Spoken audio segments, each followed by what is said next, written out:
নিচ্ছে। আচ্ছা ম্যাডাম, আমরা কালকে থেকে এই পর্যন্ত কোনো খোঁজ খবর কোনো কিছু নিচ্ছে না বাংলাদেশ বিমানে।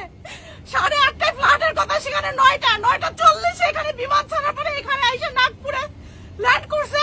বলছে যে ওয়েদারের সমস্যা, কোনো ওয়েদারের সমস্যা না, আগুন জ্বলছে তার জন্য এখানে ল্যান্ড করার পর কালকে থেকে এই পর্যন্ত কোনো আমাদের খোঁজ খবর নেয় না। আমার বিমানের যাত্রীরা প্রচন্ড পরিমাণে অসুস্থ, তারপরে কোনো খোঁজ নাই খবর নাই।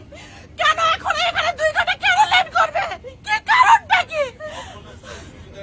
কোন ধরনের কোনো ধরনের সুযোগ সুবিধা নাই, কোন ধরনের সুযোগ সুবিধা নাই। আমরা কি মানুষ না? আমরা প্রবাসী বলে কি তাই বলে আমাদের সাথে এরকমটা হবে? আমাদের বাচ্চা কাচ্চা পরিবার আমরা এখানে আসি পরিশ্রম করে, আমাদের কি কোনো দাম নাই? কেন বাংলাদেশের কি দায়িত্ব সরকারের কোনো কর্তৃত্ব নাই?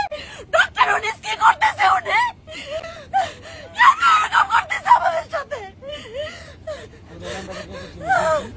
আমাদের পরিবারের সাথে যোগাযোগ করতে পারতেছি না, এখানে না ওখানে না, কোনো খোঁজও নাই, কোনো ধরনের না।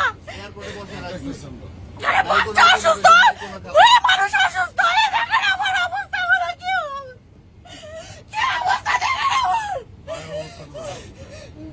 প্রত্যেকটা যাচ্ছে,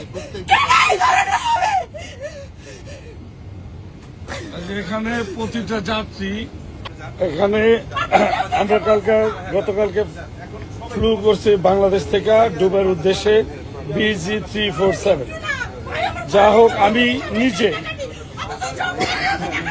খেলা দেখার জন্য দুবাই যাইতেছিলাম। খেলা তো দূরের কথা, খেলা কিছু দেখতেই পারবো না।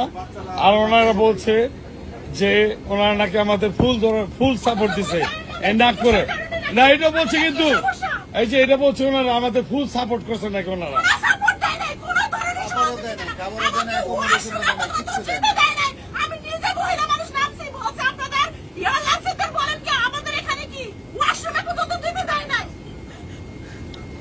যাকে হলো বাংলাদেশের বিমান যারা আসে,